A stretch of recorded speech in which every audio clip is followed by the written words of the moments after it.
The whole time I thought this was a sequel to this movie. So disappointing. What's up, Flick fans? Welcome back to the channel. Five Nights at Freddy's, the movie, not the video game. Today we're going to talk about it. Does it live up to the hype? And are fans going to be satisfied? Let's do it. A troubled security guard begins working at Freddy Fazbear's Pizza. During his first night on the job, he realizes that the night shift won't be so easy to get through. Pretty soon, he will unveil what actually happened at Freddy's. This movie is rated PG-13 for violent content, bloody images, and language. Some PG-13 movies, I would say, if I had a 13-year-old, probably wouldn't let him watch it. This one, this might be a nice entry into the world of horror. I mean, I didn't find it all that scary, but a younger kid may, so not the worst to take your kids to. Just some history here. I'm familiar with the game. I'm not very familiar with the lore, and I've barely played the game myself. So if you're looking for someone who's played it a million times, it's not me. Austin, you're not qualified to review this movie. Why? Why?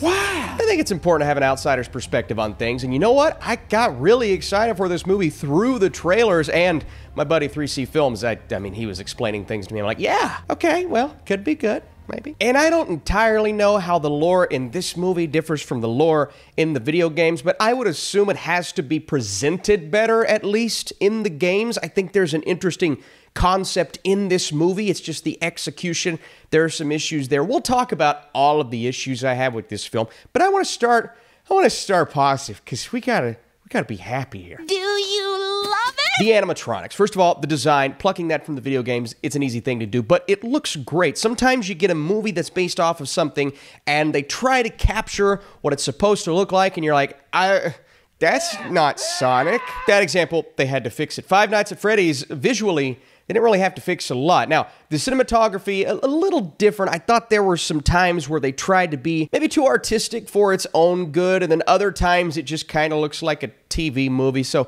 the consistency in the cinematography, not great, but the visual effects, the animatronics, and the creepiness of walking around at this creepy restaurant arcade that was meant for kids years and years ago. The aesthetic, I believe, was captured very well. The production design was great, and I had the same feeling our characters had while they were walking around in the darkness and for some reason not leaving the building when they're being chased by a giant animatronic.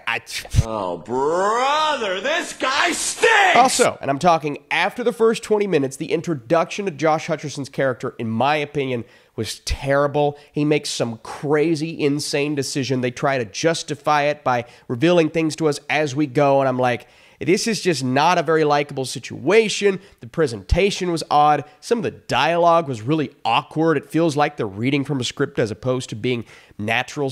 And I like Hutcherson quite a bit. I met his brother once. That doesn't matter. But they kind of make him look mediocre in this movie. And I felt that way. I was very excited for the cast. I felt that way about most of the cast in this film, whether it be the writing, the direction, telling them how they need to converse with each other in that moment, whether to go a little overboard with the emotions or pull back. It all just felt really off. So the first 20 minutes, I'm like, this is terrible. I don't like it. As soon as he gets that job, and the very brief, feels like 30 seconds with Matthew Lillard, didn't love the dialogue, but that scene was really cool. As soon as we enter this place, the movie shifts and becomes better. Now, does it stay on that path? Not necessarily, but I really like the introduction to that job. I just didn't like everything before that. And okay, he's there, going to get some madness, some crazy animatronic moments, and then there's this subplot that comes about out of nowhere. And I get it, you had to have people go in there and get attacked by these creatures, but this subplot, they try to tie it in with Hutcherson's character, and I'm just like, where was the buildup to this? What a weird twist. And I think that seems to be the tale of this movie. Weird twist after unnecessary subplot after weird twist. And it just kept happening. And I'm like, give me Five Nights at Freddy's, man. Come on. Do it.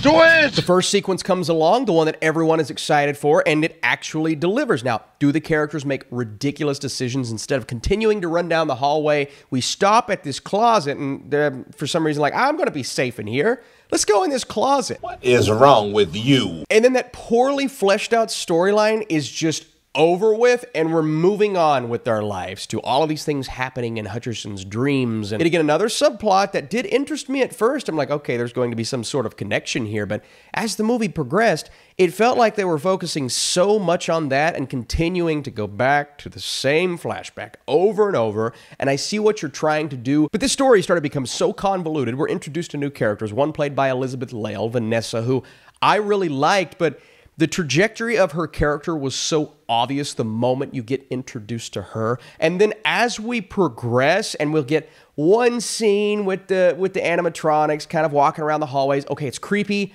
I like this. But then we'll get back to all the stuff with Mike's brother. And I'm just like, I don't care about this. And the whole time I'm wondering, why didn't we just take a couple of these things out and bring back Matthew Lillard and put him on screen more? I think that's really important that we put him on screen more because he's good in the movie. But they didn't. And then at the end of the film, as I was watching a few sequences going, okay, it's pretty cool, they try to throw something at you. And as an audience, I mean, kids, they're not going to mind this. I feel like a lot of younger individuals will grow up loving this film because this type of twist is interesting for them. So that's fine. But as an adult, someone who has seen a film before, to throw in a twist like this was unexpected, but it was only unexpected because you gave us little to nothing to build up to that moment. And when it happens, I'm like, oh, well, man, it would have been so cool to get more from that storyline because you're going for this big emotional shock-filled moment, and I don't care because it's so random and out of the blue and there's nothing there to build up any sense of emotion towards.